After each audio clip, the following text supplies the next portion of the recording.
Quelqu'un peut venir me chercher? J'ai envoyé ce message dans la conversation de groupe familial après avoir enterré ma femme. Ils ont répondu. J'ai envoyé un message dans la conversation de groupe familial, le vol atterrit à 17h. Quelqu'un peut venir me chercher? Mes mains tremblaient encore, marquées par la terre de la tombe que j'avais essuyée à Séoul. J'avais enterré ma femme moins de 12 heures auparavant. Mon frère a répondu, on est occupé, et c'est Uber. Ma mère a ajouté, pourquoi n'as-tu pas mieux planifié? Et, comme un réflexe conditionné, j'ai tapé en retour, pas de souci. Mais cette nuit-là, quand les informations ont montré ce qui m'était arrivé après être entré dans cette maison glaciale et inondée, ils ont laissé tomber leur téléphone comme s'ils me voyaient saigner pour la première fois. Je suis Cassie Endol.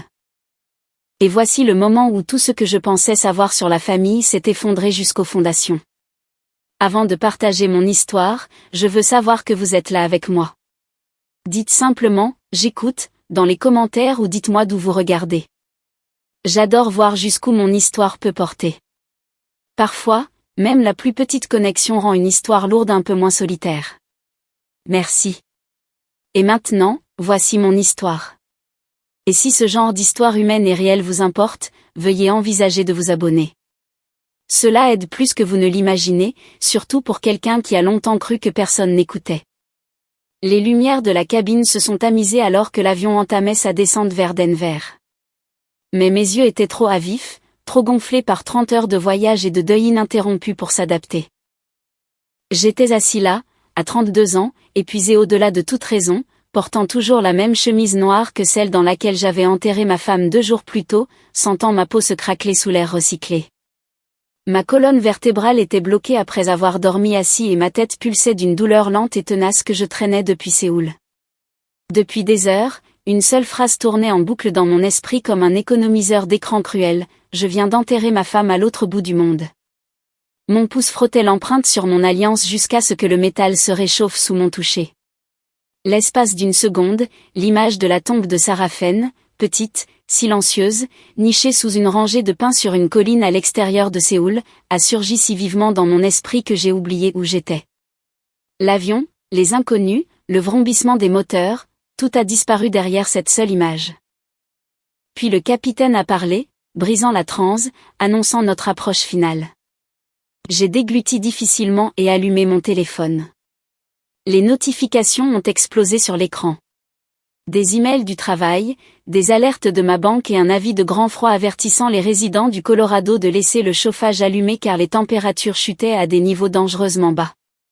J'ai à peine pris conscience de tout cela. Ce que j'ai ouvert à la place, c'était la conversation de groupe familial, équipe Holt.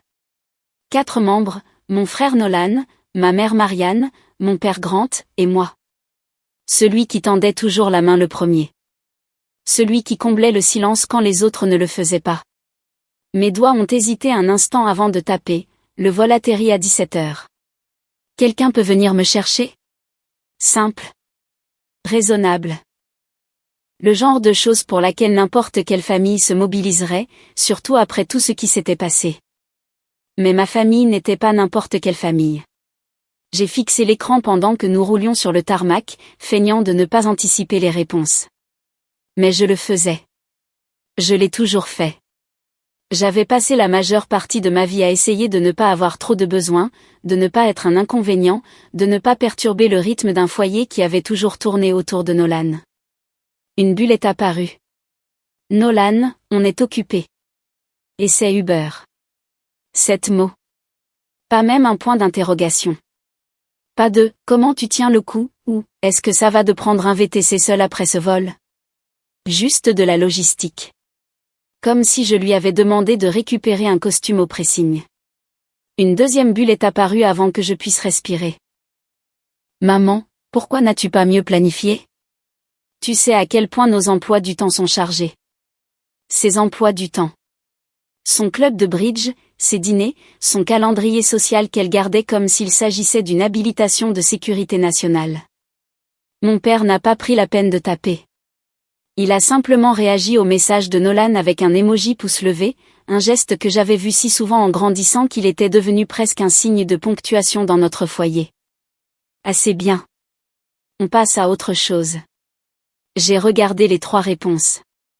Ma gorge s'est nouée. Je voulais leur dire la vérité, que mes mains tremblaient encore d'avoir descendu un cercueil en terre étrangère, que je n'avais pas dormi depuis des jours, que j'étais sortie d'un cimetière en ne portant qu'une lettre pliée et le collier que Sarafen portait chaque matin. Je voulais dire que je n'avais pas la force de traîner 3 valises à travers un parking gelé. Je voulais taper, je viens d'enterrer ma femme. Mais le vieil instinct a pris le dessus, celui qui me disait de ne jamais les accabler, de ne jamais rendre les choses dramatiques, de ne jamais attendre plus que ce qu'ils étaient prêts à donner. Alors j'ai écrit, pas de souci. Je vais me débrouiller. Et juste comme ça, j'ai repris le rôle qui m'avait été assigné toute ma vie. Le fils qui n'avait jamais trop de besoin. Le frère qui acceptait les miettes et disait merci. L'homme qui résolvait ses propres urgences pour que personne d'autre n'ait à réorganiser ses précieux emplois du temps. Les portes de l'avion se sont ouvertes. Un souffle d'air froid s'est infiltré dans la cabine. Les passagers ont attrapé leurs sacs, impatients de rentrer chez eux, auprès de leur famille, au chaud. Pendant ce temps, tout ce que j'avais, c'était une conversation remplie de gens qui traitaient mon deuil comme un contretemps dans leur emploi du temps. Au moment où je suis entrée dans le terminal, l'aéroport bourdonnait d'annonces sur la vague de froid imminente. Des écrans au-dessus du retrait des bagages affichaient des avertissements, risque de gel des canalisations. Laissez le chauffage allumé. Vérifiez votre chaudière. J'ai roulé mes épaules endolories et regardé des inconnus étreindre leurs proches, des enfants courir dans les bras de leurs grands-parents, des couples se retrouver avec des rires émus. Mon propre téléphone est resté silencieux. J'ai chargé mes 3 valises de remplies de tout ce qui appartenait à Sarafen que je ne pouvais pas supporter de laisser derrière moi sur un chariot et j'ai commandé un VTC. Le prix était presque le double du tarif habituel, mais j'ai tapé, accepté, sans hésiter. Dehors, le vent coupait le bitume, vif et métallique. En poussant le chariot vers la zone de prise en charge, j'ai jeté un dernier regard à mon téléphone. La conversation de groupe familial était épinglée en haut. Les mots « pas de souci » brillaient comme un mensonge que j'avais avalé tout rond. Je n'avais aucune idée qu'avant la tombée de la nuit, ces mêmes mots résonneraient à l'oreille de ma famille à travers un écran de télévision. Qu'à 22 heures, tout l'État saurait exactement ce que j'avais enduré, seul. À ce moment-là, tout ce que je savais, c'est que le froid s'infiltrait à travers mon manteau et que la vraie tempête, celle du dehors et celle qui m'attendait à la maison, ne faisait que commencer. Le chauffage de la voiture soufflait de l'air chaud, mais rien ne m'atteignait. J'étais assis à l'arrière du VTC, le front appuyé contre la vitre froide, regardant les lumières de Denver se transformer en traînées de couleurs. Je remarquais à peine le léger fredonnement du chauffeur, ses doigts tapotant le volant, le bulletin radio en sourdine parlant de la chute des températures. Mon esprit dérivait en arrière. Car pour comprendre comment je me suis retrouvée à rentrer seule au Colorado, avec le pull préféré de ma femme plié dans mon sac et son alliance suspendue à une chaîne autour de mon cou, il fallait que je remonte au tout début. Austin, Texas. Un espace de coworking avec trop d'ampoules Edison et trop peu de véritable éclairage. Un atelier de design. Je faisais une présentation près d'une machine à café qui crachotait agressivement chaque fois que quelqu'un ignorait le panneau « Ne pas trop remplir ». Et Sarafen Veil, une contradiction ambulante, ingénieur logiciel. La femme qui a renversé une tasse entière de café chaud sur mon ordinateur portable en essayant de se faufiler devant un groupe qui se servait en viennoiserie. Elle s'est figée. Je me suis figée. Mon ordinateur a grésillé, puis elle a éclaté du rire le plus pur que j'ai jamais entendu. Ok, a-t-elle dit, repoussant ses cheveux et me regardant droit dans les yeux. Si je t'achète un nouvel ordinateur, tu me pardonneras? Ou tu préfères des sacrifices de café quotidiens? Je me souviens avoir pensé, qui rit comme ça face à un désastre? Qui a l'air aussi vivant à 9 heures du matin? Elle a insisté pour m'offrir une autre boisson, une qui ne tuerait pas mes appareils électroniques. Et nous nous sommes assis à une table dans un coin, parlant de tout. UX, codage, l'absurdité des encas de l'atelier, pourquoi Austin donnait l'impression d'être une ville qui cherchait encore sa personnalité. Mon téléphone a vibré sans arrêt pendant cette conversation. La conversation de groupe Equipolt s'enflammait à propos du dernier prix de vente de Nolan. Mèmes, photos, les paragraphes fiers de ma mère écrits comme un communiqué de presse. Personne n'a remarqué que je faisais une présentation ce matin-là, même si je leur en avais parlé 2 semaines plus tôt. Sarafen a vu les notifications illuminer mon écran. Elle a haussé un sourcil. Ta famille est enthousiaste, a-t-elle dit. Mais aucun d'eux n'a demandé comment s'est passée ta présentation. J'ai haussé les épaules. J'avais passé ma vie à hausser les épaules face à ce qui me blessait. À partir de ce jour, tout avec elle s'est déroulé sans effort. Des sessions de codage tard le soir, des dîners à emporter sur le canapé, des débats sur les modèles d'interface utilisateur, des rires qui remplissaient chaque centimètre de notre petit appartement d'Austin. Quand le télétravail est devenu permanent, j'ai suggéré de déménager dans un endroit plus calme. Boulder nous a tous les deux appelés. Les montagnes, les saisons, l'air frais, un endroit où nous pourrions construire quelque chose de nouveau. Ma famille était moins ravie. Le Colorado était trop loin, trop peu pratique pour les vacances, trop isolé au goût de ma mère. Nolan a d'abord demandé le salaire de Sarafen, puis son soutien. Typique. Mais nous avons déménagé quand même. Nous avons acheté une petite maison avec un jardin assez grand pour qu'elle puisse y planter des tournesols. Elle cuisinait des gâteaux le dimanche, dansant pieds nus dans la cuisine pendant que j'étais assis à mon bureau face aux Rocheuses, me demandant comment j'avais eu autant de chance. Nous parlions d'enfants, de prénoms, de la façon dont nous les élèverions, de la facilité avec laquelle le bureau pourrait se transformer en chambre d'enfant. Pendant des mois, je passais devant cette pièce et l'imaginais en train de la décorer. Et maintenant, la pièce était toujours là, remplie de papiers et de projets à moitié finis, figés dans le temps. Le souvenir s'est resserré comme un nœud dans ma gorge. Puis est venue l'offre d'une entreprise d'IA basée à Séoul, un contrat rémunéré qui pourrait faire avancer sa carrière de plusieurs années. La nuit où elle m'en a parlé, elle n'arrêtait pas de s'excuser, craignant que cela ne l'éloigne trop de moi. Mais je lui ai dit d'y aller, que nous gérerions la distance, que ce n'était qu'un an, que l'amour pouvait traverser les océans. Ma famille a eu des réactions prévisibles. Nolan, la compensation vaut-elle le dérangement? Maman, 1 an? Et si tu me donnais des petits-enfants? Personne n'a dit, nous sommes fiers de vous. Personne ne l'a jamais dit. J'ai eu honte en la présentant à des amis lors de notre dîner d'adieu à Austin, balbutiant des excuses pour expliquer pourquoi ma famille n'avait pas pu venir, encore une fois. Le jour de son départ pour Séoul, je l'ai accompagnée jusqu'à la sécurité. Ma famille a envoyé un unique « bon voyage ». Juste avant qu'elle ne passe la porte d'embarquement, elle s'est penchée et m'a murmuré « S'il m'arrive quelque chose, ne laisse personne te dire que tu en demandes trop ». À l'époque, j'en avais ri. Maintenant, à l'arrière de ce VTC avec Denver défilant, ces mots m'ont frappé plus fort que les turbulences qui avaient secoué notre avion 1 heure plus tôt. J'ai appuyé plus fort mon front contre la vitre, laissant le froid anesthésier la piqûre dans mes yeux. Dehors, les lumières de la ville vacillaient comme les fantômes d'une vie qui semblait incroyablement lointaine. Je ne savais pas encore que je rentrais dans une maison vide. Je ne savais pas encore que des canalisations gelées allaient éclater, que du monoxyde de carbone remplirait les pièces, qu'à minuit je serais inconscient et en hypothermie, et que l'appel d'un voisin au 911, et non ma famille, me sauverait la vie. Pour l'instant, tout ce que j'avais, c'était les souvenirs de Sarafen chaleureux, lumineux, vivant et la vérité tranchante qui s'installait plus profondément dans ma poitrine. Elle avait tout vu clairement, bien avant moi. Les dernières semaines se sont déroulées à l'envers, comme si quelqu'un avait monté des morceaux d'un film que je n'avais jamais voulu revoir. Quelques jours seulement avant que tout ne vole en éclats, Sarafen et moi avions terminé un appel vidéo matinal comme nous le faisions toujours, elle assise en tailleur sur le sol de son appartement à Séoul, les cheveux en chignon désordonnés, les yeux fatigués mais toujours taquins. Elle a mentionné un mal de tête qui la dérangeait depuis des heures, l'écartant d'un rire, accusant la nuit blanche qu'elle avait passée pour une échéance de projet. Je lui ai dit de se reposer. Elle m'a dit qu'elle le ferait, mais nous savions tous les deux qu'elle ne le ferait probablement pas. 8 heures plus tard, alors que je mangeais des restes réchauffés à Boulder, mon téléphone a sonné avec un numéro que je ne reconnaissais pas. Quand j'ai répondu, un flot de coréen et d'anglais approximatif a déferlé dans mon oreille si vite que j'ai à peine compris. Un de ses collègues criait par-dessus le chaos ambiant. Quelque chose à propos d'elle qui s'était effondrée en pleine réunion, transportée d'urgence à l'hôpital, un possible anévrisme, les médecins qui s'occupaient d'elle.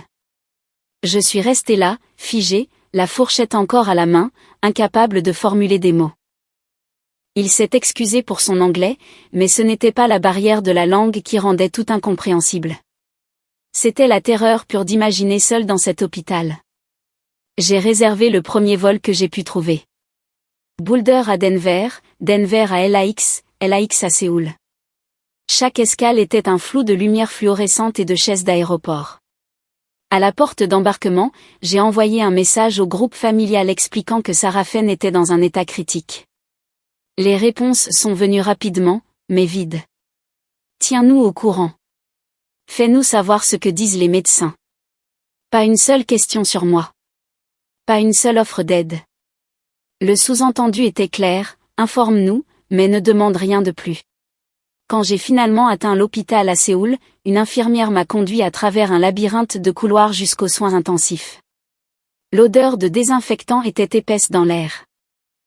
Des machines bipaient régulièrement, leur rythme trop calme pour ce que je ressentais à l'intérieur.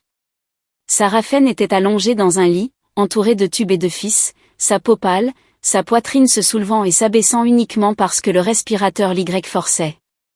Un médecin aux yeux bienveillants m'a expliqué doucement qu'un anévrisme s'était rompu. Les dégâts étaient massifs. Les chances étaient minces. Je me suis assis à côté d'elle, lui parlant de la neige à Boulder, de la boulangerie qu'elle aimait sur Pearl Street, de la blague idiote qu'elle avait faite quelques jours auparavant. Je parlais parce que le silence me terrifiait. Je parlais parce que je ne pouvais supporter l'idée qu'elle puisse s'en aller sans entendre ma voix une dernière fois. Plus tard, quand une infirmière a vérifié son dossier, j'ai jeté un œil et je me suis figée. Sous « Contact d'urgence », le premier nom listé était le mien. Le second était son ancien professeur à Austin. Il n'y avait aucune mention de mes parents, de mon frère, ni de personne de la famille Holt. Cette ligne sur la page m'a frappé plus durement que tout ce que les médecins avaient dit. Elle confirmait quelque chose qu'elle essayait de me montrer depuis des années, dans sa vie, j'étais la famille. Ma famille, à ses yeux, était des étrangers. Quand j'ai appelé ma mère pour lui dire la gravité de la situation, sa première question a été de savoir si l'assurance couvrirait le séjour à l'hôpital. Elle voulait s'assurer que nous ne nous laissions pas surfacturer. Nolan a dit que si les choses semblaient trop sombres, je devrais peut-être envisager de la ramener rapidement aux États-Unis pour que les coûts n'explosent pas. Personne n'a demandé si j'étais seule. Personne n'a demandé si j'avais dormi, mangé ou si j'avais du soutien. Quand j'ai demandé s'il pouvait venir à Séoul si les choses empiraient, ma mère a hésité, puis a dit que les vols étaient trop chers et qu'elle avait des engagements sociaux qu'elle ne pouvait pas manquer. 3 jours plus tard, les médecins m'ont appelé dans une salle de consultation. Les néons du plafond bourdonnaient faiblement. J'ai fixé la table pendant qu'ils expliquaient que son cerveau n'avait plus d'activité significative, qu'elle ne souffrait pas, mais qu'elle ne se rétablirait pas, que la maintenir sous assistance respiratoire ne ferait que prolonger le peu qui restait de sa vie. Ma signature me parut la chose la plus lourde que j'ai jamais écrite. Les funérailles ont eu lieu dans une modeste chapelle à l'extérieur de Séoul. Une poignée de ses collègues sont venus. Quelques expatriés américains que je n'avais jamais rencontrés sont arrivés avec des fleurs, offrant leurs condoléances en silence. J'ai posé mon téléphone sur un petit support et j'ai lancé un appel vidéo pour inclure ma famille. Ma mère s'est plainte que la lumière lui faisait mal aux yeux et a quitté l'appel plus tôt. Nolan est resté quelques minutes avant d'annoncer qu'il devait participer à une réunion client. Mon père n'a rien dit du tout. Après la cérémonie, j'ai vérifié notre conversation de groupe. Un seul message m'attendait, tu as fait ce que tu pouvais. Maintenant, concentre-toi sur ton retour et sur le règlement des affaires. Personne n'a écrit, nous sommes désolés. Personne n'a demandé comment je tenais debout. Les jours suivants les funérailles furent un tourbillon de paperasse. J'ai fait des allers-retours entre les bureaux administratifs, les traducteurs et le consulat américain. Quand je me suis renseignée sur le rapatriement de son corps, le coût était exorbitant, bien au-delà de ce que je pouvais gérer. L'assurance ne couvrirait qu'une partie. Épuisée et presque sans argent, j'ai fait un choix que je n'aurais jamais imaginé devoir faire, l'enterrer à Séoul, pas à l'endroit qu'elle appelait autrefois sa maison. La réponse de ma mère quand je l'en ai informée a été un autre coup dur. Fais ce que tu penses être raisonnable. Ne nous demande simplement pas de prêt.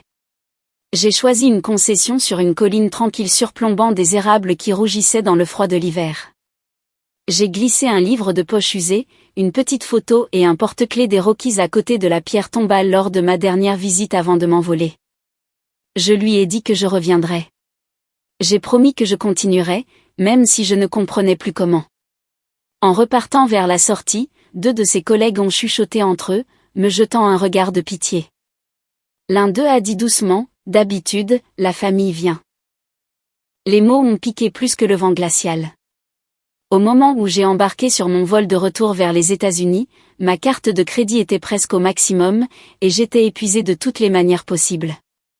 Je me souviens avoir fixé la carte de vol sur l'écran en face de moi, une fine ligne bleue s'étirant à travers le Pacifique, pensant que le pire était derrière moi.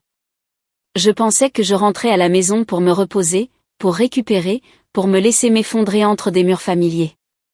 Mais tout ce que j'imaginais comme sûr ou comme un foyer n'existait plus. Et la vraie tempête, celle qui m'attendait à Boulder, n'avait même pas encore commencé. Le trajet de l'aéroport international de Denver à Boulder semblait interminable. J'étais affalé sur la banquette arrière du VTC, la tête lourde contre la vitre, les lumières de la ville se dissolvant en traînées de blanc et d'or. Le chauffeur, Paul, a essayé d'engager une conversation douce, me demandant comment s'était passé mon voyage. J'ai marmonné quelque chose de vague, refusant de laisser les mots « j'ai enterré ma femme seule à l'autre bout du monde » s'échapper de ma bouche. Le dire m'aurait brisé. Mon téléphone a vibré. D'autres messages du groupe familial. Je ne les ai pas ouverts.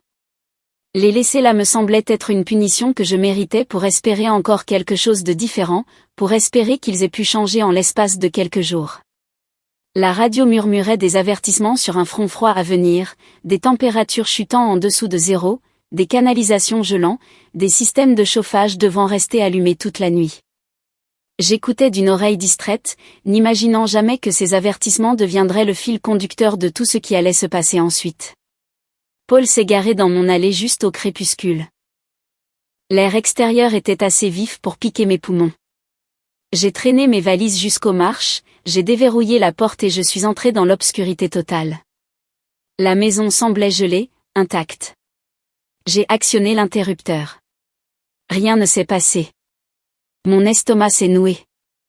La température à l'intérieur était glaciale. J'ai vérifié le thermostat, éteint, complètement éteint.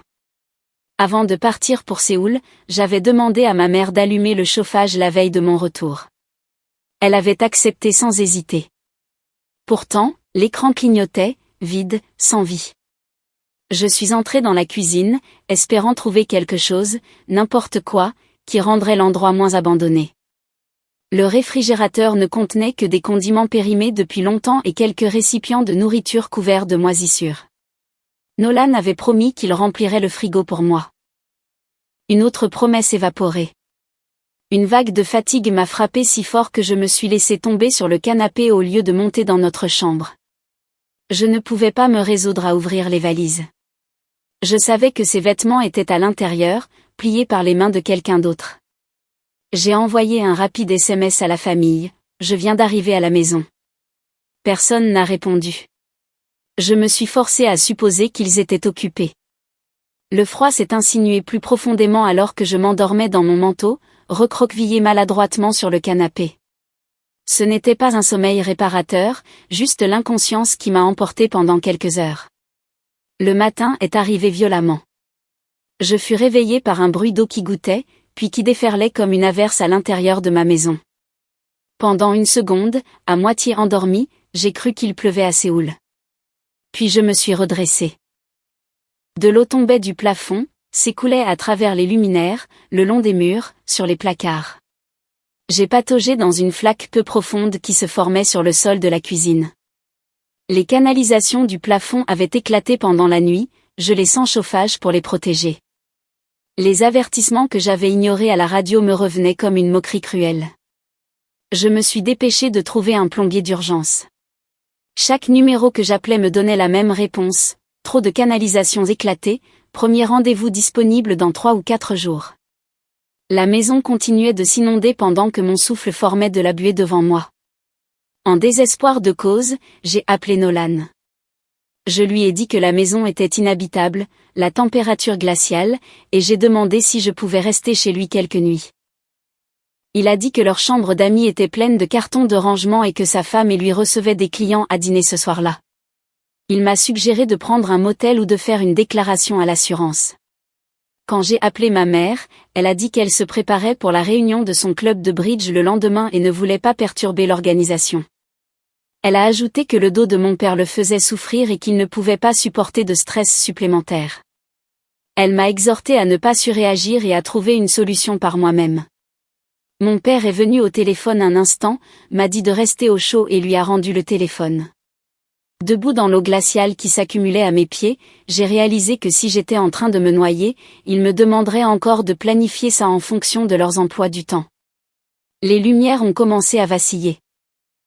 L'eau s'était infiltrée dans les luminaires, et un plombier au téléphone m'a averti de couper certains circuits pour éviter un incendie. Groggy et étourdi, je suis descendu au sous-sol pour trouver le panneau électrique. Les escaliers étaient glissants. Le sol du sous-sol brillait d'une fine pellicule d'eau. J'ai avancé en traînant les pieds vers le panneau, me disant que cela ne prendrait qu'une seconde. Ma main a touché le boîtier métallique, et à ce moment précis, mon pied a glissé. J'ai senti mon bras heurter le panneau. Un courant violent a parcouru mon bras. Une douleur aiguë a traversé ma poitrine. Le monde s'est éteint un instant. Quand tout est revenu, j'étais par terre, la tête lancinante, le côté de mon visage mouillé de sang. Je ne pensais pas clairement. J'ai rampé pour remonter, me forçant à m'asseoir sur le canapé. L'air dans la maison était devenu plus froid. Mes doigts étaient engourdis. Je pouvais à peine tenir mon téléphone. Le détecteur de monoxyde de carbone a commencé à hurler quelque part derrière moi, mais le son semblait lointain, avalé par le brouillard qui envahissait mon esprit. J'ai essayé de reprendre mon téléphone. Mes muscles refusaient de coopérer. Ma vision s'est rétrécie en tunnel. Une seule pensée fragmentée m'a traversée, peut-être que ce ne serait pas la pire façon de partir. Peut-être que je la reverrai. Ce qui s'est passé ensuite, je ne l'ai appris qu'en me réveillant à l'hôpital. Diane Foster, ma voisine d'en face, a remarqué de l'eau s'écoulant dessous ma porte d'entrée. Elle a entendu l'alarme de CO retentir à l'intérieur. Comme je ne répondais pas à ses coups, elle a appelé le 911. Les pompiers ont défoncé la porte et m'ont trouvé inconscient, en hypothermie, avec une exposition dangereusement élevée au CO. L'un d'eux a ramassé mon téléphone par terre. L'écran s'est allumé avec les derniers messages de la conversation de L. et Kippolt, le vol atterrit à 17h. Quelqu'un peut venir me chercher? On est occupé. Et c'est Uber. Pourquoi n'as-tu pas mieux planifié? Pas de souci. Ces 4 lignes, brillant sur un écran fissuré dans une maison glaciale, sont devenues le prélude involontaire à tout ce qui a suivi aux informations locales plus tard cette nuit-là. Je suis revenu à moi dans une pièce d'un blanc aveuglant, le bip régulier d'un moniteur en phase avec les battements dans mon crâne. Mon bras droit était bandé, mes vêtements avaient disparu, et malgré les couvertures, je sentais un froid profond jusqu'aux os. L'infirmière, Sarah, m'a expliqué ce qui s'était passé d'une voix la plus calme imaginable: hypothermie, intoxication au monoxyde de carbone, commotion cérébrale et électrocution. 1 heure ou 2 de plus, a-t-elle dit, et vous ne vous seriez peut-être pas réveillé. L'idée m'a frappé plus fort que le choc lui-même. Pendant que j'étais inconscient dans une maison glaciale, ma famille avait vécu une soirée tout à fait normale, club de bridge, dîner, réunion clients. Aucun d'eux ne savait. Aucun n'avait pris de mes nouvelles. Sarah a commencé les questions d'admission. Avec qui vivez-vous? Quelqu'un à proximité pour vous aider? Quand je lui ai dit que ma femme était décédée moins de 2 semaines auparavant à Séoul, elle a posé son stylo et m'a vraiment regardé. Vous avez traversé tout ça seule, a-t-elle demandé. J'ai hoché la tête. Elle a écrit quelque chose dans mon dossier, soutien familial limité. Et pour une fois, les mots semblaient justes. Ce que je ne savais pas, c'est que mon cas avait déjà attiré l'attention de quelqu'un. Un ambulancier, parlant à un journaliste qui couvrait les blessures liées à la tempête, a mentionné l'homme qui venait d'enterrer sa femme à l'étranger et avait failli mourir de froid seul. Quand il a ajouté le détail de mon téléphone, toujours ouvert sur les messages, on est occupé. Essai Uber, le journaliste, Michael Chen, s'est arrêté et a posé plus de questions. Le soir, un reportage complet avait été monté. Un homme du Colorado revient des funérailles de sa femme à l'étranger, se voit refuser un transport par sa famille et manque de mourir après l'éclatement de ses canalisations lors d'un gel historique. Ils ont interviewé Diane, la voisine qui a appelé le 911 après avoir vu de l'eau s'écouler sous ma porte. Un pompier a décrit les niveaux de CO dans ma maison. Une infographie a reconstitué mes messages textes. Pas de nom, mais l'histoire n'en avait pas besoin. Cette nuit-là, Jessica, l'infirmière de nuit, a hésité avant d'allumer la télé. Vous devriez peut-être voir ça, a-t-elle dit. J'ai regardé en silence ma vie, mon deuil, ma quasi-mort, les messages de ma famille, se dérouler devant des milliers de personnes. Entendre un journaliste lire « Pourquoi n'as-tu pas mieux planifié ?» m'a donné l'impression que quelqu'un écorchait la partie de moi que j'essayais si fort de maintenir intacte. En quelques heures, des captures d'écran se sont propagées en ligne. Les commentaires ont afflué. Un hashtag s'est créé autour de mon dernier message, Nouori, pas de soucis, partagé avec des histoires d'inconnus qui avaient été rejetés par leur propre famille. Mes parents et Nolan l'ont vu aussi. Leurs amis et collègues ont commencé à leur envoyer des messages pour leur demander si l'homme à la télévision était moi. C'est pourquoi, vers minuit, la porte de ma chambre d'hôpital s'est ouverte brusquement. Nolan est entré le premier, puis ma mère avec un bouquet de fleurs de supérette, puis mon père. Ils avaient l'air paniqués, non pas par peur de me perdre, mais par peur de ce que les gens pensaient. « Oh, Cassian », a dit ma mère en lissant son manteau. Ce reportage a tout fait paraître terrible. Les gens comprennent mal. Comprendre mal. Pas ce qui m'était arrivé, mais l'image que ça donnait d'eux. Pour la première fois, je les voyais clairement. Le lendemain matin, le docteur Patel a expliqué les conditions de ma sortie, ne pas rester seul pendant 48 heures, surveillance constante, repas chaud, repos. Avant qu'il n'ait fini, ma mère est intervenue, il rentrera avec nous. La famille reste soudée. Nolan a acquiescé. Nous avons réorganisé nos emplois du temps. Les mêmes personnes qui m'avaient rejeté 48 heures plus tôt offraient maintenant un soutien à plein temps parce qu'un médecin était présent et que le public regardait. Le docteur Patel s'est tourné vers moi. « Qu'est-ce que vous voulez, Cassian ?» La question m'a stupéfié. Personne dans ma famille ne m'avait posé cette question depuis des années. Après le départ du médecin, Jessica a vérifié mes constantes et a baissé la voix. « Vous n'êtes pas obligé d'aller avec eux si ça ne vous semble pas juste. Nous avons des options. » L'assistante sociale les a ensuite exposées, un hôtel m'offrant 2 semaines gratuites, une entreprise de rénovation réparant ma maison, des voisins se relayant pour prendre de mes nouvelles. Ma mère s'est hérissée. Il n'a pas besoin d'étrangers. C'est une affaire de famille. Nolan a ajouté, s'il accepte tout ça, les gens penseront que nous l'avons abandonné. L'assistante sociale a demandé doucement, l'avez-vous fait ? Leur silence était une réponse suffisante. Je les ai regardés, ma mère tordant sa bague, Nolan faisant défiler nerveusement ses notifications, mon père fixant le sol. Puis j'ai entendu la voix de Sarah Fenn dans ma mémoire, ne laisse personne te dire que tu en demandes trop. J'ai pris une profonde inspiration. Je choisis l'hôtel, ai-je dit. Je ne suis pas prêt à partir avec vous. Ma mère s'est raidie. Tu nous mets dans l'embarras. J'ai répondu, j'ai failli mourir seule dans ma maison. Cette honte ne m'appartient pas, la pièce est devenue silencieuse. Pour la première fois, je n'ai pas reculé. Je ne me suis pas excusée. J'ai choisi ce qui me maintenait en vie, pas ce qui les maintenait dans leur confort. Alors que la neige tombait derrière la fenêtre de l'hôpital, l'assistante sociale m'a tendu les papiers de l'hôtel. Jessica m'a serré l'épaule. Ma famille se tenait dans un coin, chuchotant, secouée non pas par ma rencontre avec la mort, mais par la perte de contrôle. Et j'ai réalisé que c'était la première décision de ma vie qui m'appartenait vraiment. Mes premiers jours à l'hôtel de Denver semblaient irréels. Je suis entrée dans un hall chaleureux, l'odeur de café frais remplissant l'air, une réceptionniste m'accueillant par mon nom avec un doux « Nous sommes désolés pour votre perte ». Dans ma chambre attendait un petit panier cadeau et une carte manuscrite « La communauté est là pour vous ».